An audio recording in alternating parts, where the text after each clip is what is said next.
भक्तों राधे राधे, जय श्री कृष्णा। भक्तों 16 मई वट सावित्री व्रत में इन 3 चीजों का दान जरूर करें, छप्पर फाड़कर होगी धन वर्षा। भक्तों आज के इस वीडियो में हम जानेंगे कि वट सावित्री व्रत 2026 में कब रखा जाएगा, 15 या 16 मई, और इसकी पूजा का शुभ मुहूर्त क्या है, पूजा विधि क्या रहने वाली है, और इस दिन आपको क्या खाना चाहिए एवं क्या नहीं खाना चाहिए, कौन सी चीज जो हमें दान में देनी चाहिए और कौन सी चीजें हैं जिसका दान हमें वट सावित्री पूजा के दिन भूल से भी नहीं करना चाहिए। साथ ही भक्तों इस वीडियो में हम जानेंगे कि वह कौन सी वह 3 महिलाएं हैं जिन्हें वट सावित्री पूजा का व्रत गलती से भी नहीं रखना चाहिए, और यह भी जानेंगे कि वट सावित्री की पूजा आपको कैसे करनी है। पहली बार यदि आप व्रत रख रहे हैं तो क्या क्या सावधानियां आपको इस दौरान बरतनी चाहिए, एवं वट सावित्री पूजा के दिन आपको कौन सी विधि से पूजा करनी है एवं दिन पूजा करनी है, पूजा का शुभ मुहूर्त क्या रहेगा, पूजा विधि क्या रहेगी, ये समस्त जानकारी आज हम आपको इस छोटी सी वीडियो के माध्यम से बताने जा रहे हैं। इसलिए भक्तों वीडियो के अंत तक बने रहे और वीडियो को पूरा ही देखा करें, तभी आपको संपूर्ण जानकारी प्राप्त होगी। जी हाँ भक्तों, वट सावित्री व्रत के दिन चाहे कुछ करना या ना करना, लेकिन ये एक छोटा सा दान जरूर से करना, इससे अखंड लक्ष्य और सौभाग्य की प्राप्ति होगी। इसी के साथ भक्तों आज की वीडियो बहुत ही महत्वपूर्ण है, तो इस वीडियो को शुरू से लेकर अंत तक जरूर देख लेना और आप सुहागन महिलाओं तक जरूर से शेयर कर दीजिएगा, क्योंकि वट सावित्री का व्रत शादीशुदा महिलाओं के लिए ही है।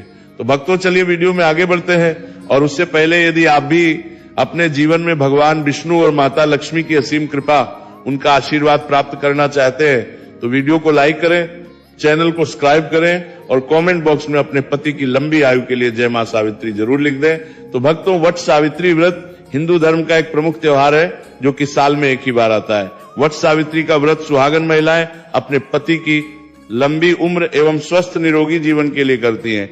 हर वर्ष ये सावित्री व्रत ज्येष्ठ मास की अमावस्या तिथि के दिन रखा जाता है। आज इस वीडियो में हम जानेंगे कि वट सावित्री व्रत कैसे करें से लेकर तक की संपूर्ण जानकारी आपको सिर्फ इसी वीडियो के माध्यम से प्राप्त हो जाएंगी। साथ ही हम आपको शास्त्रों के अनुसार पति की कुशलता के लिए इस दिन कौन सा श्रृंगार आपको करना चाहिए और कौन सा श्रृंगार आपको नहीं करना चाहिए, ये भी आपको बताएंगे। तो भक्तों वैदिक पंचांग के अनुसार ज्येष्ठ माह की अमावस्या तिथि 16 मई सुबह 5:11 से शुरू होगी और इसकी समाप्ति 17 मई रविवार को मध्य रात्रि 5:30 पर होगी। ऐसे में 16 मई को सावित्री व्रत किया जाएगा। इसी दिन शनि अमावस्या मनाई जाएगी।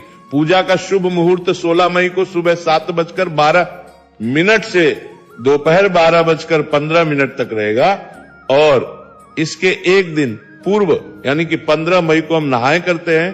तो नहाए के दिन आप सबसे पहले नाखून काट लीजिएगा, उसके बाद बाल धो लीजिएगा, और इस दिन हमें शुद्ध भोजन करना चाहिए, यानी लहसुन, प्याज, बैंगन, मसूर की दाल के बिना आपको इस दिन भोजन ग्रहण करना चाहिए, क्योंकि ये सभी चीजें तामसिक प्रवृत्ति की होती है, जिस वजह से वट सावित्री के व्रत में इन्हें खाना निषेध माना जाता है। साथ ही आप इसी दिन अपने दोनों हाथों में मेहंदी जरूर लगा लें, क्योंकि देखिए भक्तों मेहंदी और महाव्रत सुहागन स्त्रियों की शान होती है। इसीलिए आप इस दिन यदि कोई विशेष प्रकार के श्रृंगार नहीं कर पाते हैं तो आप कम से कम और महाव्रत जरूर लगा लें। और अगर आपके घर में वट सावित्री व्रत के दिन बनाने की परंपरा है तो आप नहाए खाए के दिन ही बना लें, और उसके अगले दिन हम व्रत रखेंगे। तो व्रत के दिन आप लोग सुबह जल्दी उठ जाइएगा, सुबह जल्दी उठकर आप स्नान कर लीजिएगा, और इस दिन हमें लाल पीला वस्त्र पहनकर ही पूजा करनी चाहिए। तो आपके पास नई साड़ी है तो आप लोग नई साड़ी पहन करनी चाहिए लीजिएगा, या आप अगर शादी का जो भी साड़ी है पहनना चाहती है तो वो भी बन सकती है। और चूड़ी आप लोग एक डिब्बा नया जरूर खरीद लीजिएगा। साड़ी आप पहले वाली है तो भी पहन सकती है, लेकिन चूड़ी आप अपने लिए एक नया जरूर से ले लीजिएगा, और उस दिन 16 श्रृंगार किया जाता है। तो आप अपना सिंदूर से मांग भर लेना ले, और गले में मंगलसूत्र पहन ले, पैर में पायल बिछुआ और महावर जरूर लगा लीजिएगा। और जो शादी की चुनरी रहती है वो ओढ़कर ही हमें इस दिन पूजा करनी चाहिए, और आप लोग मांग में जो मांग है वो भी जरूर पहन लीजिएगा। और इस दिन हमें टीका पहनकर ही पूजा करनी चाहिए। सुहाग का सबसे बड़ा प्रतीक टीका होता है, तो आप लोग टीका जरूर पहन लीजिएगा। और भक्तों कई बार क्या होता है कि बहुत सारे लोगों के आसपास वट वृक्ष नहीं होता है, या जो किसी कारणवश नहीं जा सकते हैं। ऐसे लोग अपने घर में कोई छोटा सा वट वृक्ष खरीद कर ला सकते हैं, या वृक्ष की टहनियों को भी लाकर उनकी विधिवत पूजा सकते हैं। लेकिन वृक्ष के पास जाकर पूजा करना अधिक पुण्यकारी होता है। इसलिए जब तक बहुत जरूरी ना हो तब तक घर में पूजा ना करें। लेकिन भक्तों ध्यान रखिएगा, वट सावित्री पूजा के दिन कभी भी हमें बरगद की टहनी नहीं तोड़नी चाहिए। तो आप लोग एक दिन पहले ही बरगद यानी कि वट वृक्ष की टहनी आप मंगवा कर रख लीजिएगा और 16 मई की पूजा में उसी टहनी का इस्तेमाल आप कर लें। इस पूजा में गौरी गणेश का सबसे पहले पूजन किया जाता है, उसके बाद ही हम वट वृक्ष की पूजन करते हैं। और आप गौरी माता हल्दी से बना लीजिएगा और सुपारी में कलावा लपेटकर गणेश जी बना लीजिएगा। अब आप एक लाल कपड़ा ले लीजिएगा, उसके बाद ही पूजन करते हैं। फिर चावल के आटे में थोड़ा सा हल्दी मिक्स करके हमें अपन बना लेना चाहिए। वट वृक्ष में लगाने के लिए और श्रृंगार की सामग्री भी चढ़ाई जाती है, तो आप अपने लिए भी चढ़ा लीजिएगा और कुछ श्रृंगार की सामग्री हमें दान भी करनी चाहिए। और इस दिन जो भी मौसमी फल है वही प्रसाद में चढ़ाया जाता है, जैसे कि तरबूज, खरबूज, पपीता, अंगूर, आम, जो कुछ भी आपके उधर मौसमी फल अभी उपलब्ध हो उस फल को आप जरूर चढ़ाएं। और फिर वटवृक्ष को आपको हवा जरूर करना है, यानी कि आप बांस से निर्मित पंखे से वटवृक्ष जी को हवा जरूर कर दें। एक पंखा से आप अपने पति को हवा करती हैं और दूसरा पंखा दान किया जाता है तो 2 पंखे की जरूरत होती है। और पूजा पाठ करने के बाद हम परिक्रमा करते हैं, तो परिक्रमा करने के लिए आपके पास अगर कच्चा सूत है तो वो ले लीजिएगा, अगर कच्चा सूत नहीं तो आप मौली धागा से भी परिक्रमा कर सकते हैं। और नियम तो है एक 108 परिक्रमा हमें करनी चाहिए।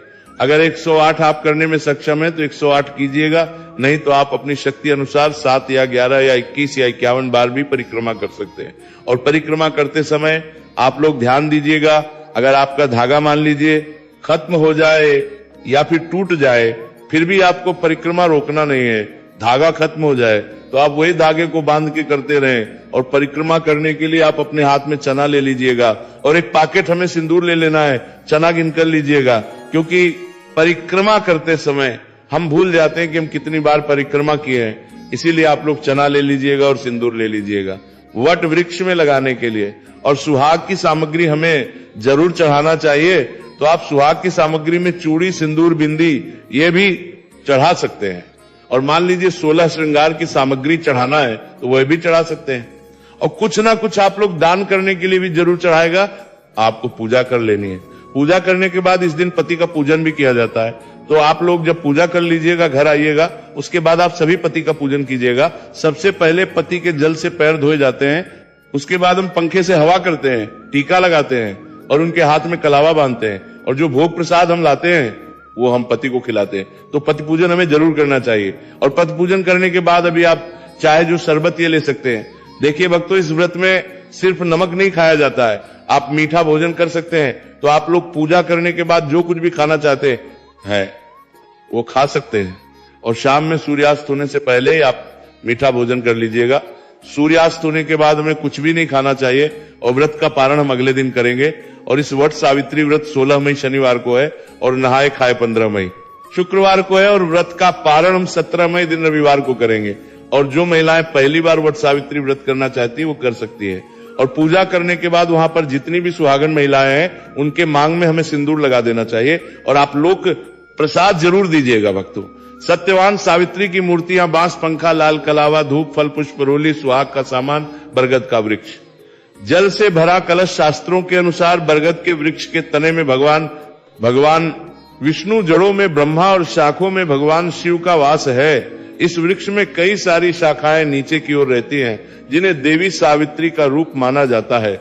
इसलिए मान्यता है कि इस वृक्ष की पूजा करने से भगवान का आशीर्वाद प्राप्त होता है और मनोकामनाएं पूरी होती हैं। संतान के लिए इस वृक्ष की पूजा करना लाभकारी माना जाता है। मान्यता है कि ज्येष्ठ मास की अमावस्या तिथि के दिन वट वृक्ष की छांव में देवी सावित्री ने अपने पति की पूर्ण जीवित किया था। वृक्ष की पूजा की जाने लगी। हिंदू धर्म में जिस तरह से पीपल के वृक्ष को भगवान विष्णु का प्रतीक माना जाता है, उसी तरह बरगद के पेड़ को भगवान शिव का प्रतीक माना जाता है। भक्तों, इस दिन कौन सी गलतियां भूलकर नहीं करनी चाहिए, चलिए जानते हैं। वट सावित्री में ऐसी कौन सी 3 चीज है जिसे सावित्री माता को नहीं चढ़ाना चाहिए, तथा पूजा में इन चीजों को शामिल नहीं करना चाहिए, नहीं तो आपका व्रत टूट जाएगा और आपको पाप लग जाएगा। भक्तों, आगे बढ़ने से पहले सच्चे दिल से कमेंट बॉक्स में अवश्य लिखें जय माता सावित्री। माता सावित्री के लिए एक लाइक तो बनता है। और हमारे चैनल को सब्सक्राइब करके कमेंट बॉक्स में जय मां सावित्री जरूर लिख दीजिएगा। चलिए भक्तों, हम जानते हैं कुछ ऐसी गलतियों के बारे जिन्हें आपको 16 मई वट सावित्री व्रत के दिन भूलकर भी नहीं करना चाहिए। वट सावित्री व्रत में काले और सफेद रंग के कपड़े बिल्कुल भी ना पहने, क्योंकि काला रंग अशुभता का प्रतीक होता है, वही सफेद रंग विधवा या शोक का प्रतीक होता है। इसलिए कम से कम सावित्री की पूजा के दौरान आप इन कपड़ों को ना पहने। लेकिन यदि आप किसी ऐसे पेशे में है जैसे कि डॉक्टर या वकील है, तो आप पूजा करने के बाद सफेद या काले कलर के कपड़े पहन सकते हैं, उसमें कोई भी दिक्कत ना है। लेकिन कोशिश करें कि पूजा के वक्त लाल, गुलाबी, कत्थई, बैंगनी इन सभी रंगों के कपड़े आप पहने। ऐसा करने से माता आपसे अति प्रसन्न होगी और आपको अखंड सौभाग्यवती का वरदान देंगी। भक्तों, इस दिन जितना ज्यादा हो सके श्रृंगार आदि का दान करें, इससे आपके पति पर कभी कोई कष्ट नहीं आएंगे। माता सावित्री प्रसन्न होती है। लेकिन याद रहे, खुद का मेकअप दान ना करें, बाहर से खरीद कर ही दान करें। इससे आपके जीवन में कभी भी धन की कमी नहीं होगी। वहीं शास्त्रों के अनुसार माना जाता है कि वट सावित्री के व्रत में व्रतधारी को नमक का सेवन नहीं करना चाहिए, एवं घर में किसी भी व्यक्ति को मांस मदिरा का सेवन नहीं करना चाहिए, एवं इस दिन पति पत्नी को आपस में दूरी बनाकर रखनी चाहिए, एवं कठोर ब्रह्मचर्य का पालन करना चाहिए। क्योंकि इस दिन संबंध बनाने से ना सिर्फ व्रत खंडित होता है, बल्कि पति संकट भी आ सकता है। इसलिए आप इस बात का विशेष रूप से ध्यान रखें। इसके अलावा वट सावित्री के दिन सुहागिन महिलाओं को दिन के वक्त नहीं सोना चाहिए, क्योंकि शास्त्रों में ऐसा बताया गया है कि किसी भी व्रत को करने के बाद दिन के समय सोने से वो व्रत खंडित हो जाता है। इसलिए आप दिन के वक्त बिल्कुल भी ना सोए। साथ ही वट सावित्री व्रत के दिन आप सुबह सूर्योदय से पहले उठ जाए। नित्य कर्मों से निवृत्त होने के बाद भगवान श्री सूर्य नारायण को एक लोटे जल में लाल पुष्प और रोली डालकर जरूर अर्पित कर दें। इससे आपको भगवान श्री सूर्य नारायण जी की विशेष कृपा प्राप्त होगी। वहीं भक्तों, अगली गलती जो आजकल की नवविवाहित महिलाएं करती हैं, वह मांग में कम सिंदूर लगाना। भक्तों, हमारे हिंदू धार्मिक ग्रंथों में सिंदूर को पति की लंबी आयु का प्रतीक माना जाता है। ऐसा कहा जाता है, जिस भी महिला की मांग में सिंदूर तरीके से भरा हुआ होता है, थोड़ा लंबा होता है, उस महिला का पति दीर्घायु होता है। लेकिन आजकल की महिलाएं फैशन के चलते मांग में बस थोड़ा सा सिंदूर लगाती हैं। लेकिन आपको कम से कम वट सावित्री वाले दिन नाक से होकर पूरी मांग में सिंदूर लगा लेना है। शास्त्रों में वट सावित्री व्रत को अत्यंत शुभ और फलदायी व्रत माना गया है। ये व्रत सुहागन महिलाओं द्वारा अपने पति की लंबी आयु, सुख और समृद्धि की कामना के लिए किया जाता है। इस दिन मांग में सिंदूर भरना बहुत महत्वपूर्ण होता है। कहा जाता है कि इस दिन यदि महिलाएं अपनी मांग में थोड़ा लंबा सिंदूर भरे, तो इससे उनके पति की आयु बढ़ती है और माता सावित्री प्रसन्न होती है। जब महिला की मांग में सिंदूर सुशोभित होता है, तो वह सौभाग्यवती स्वरूप मानी जाती है।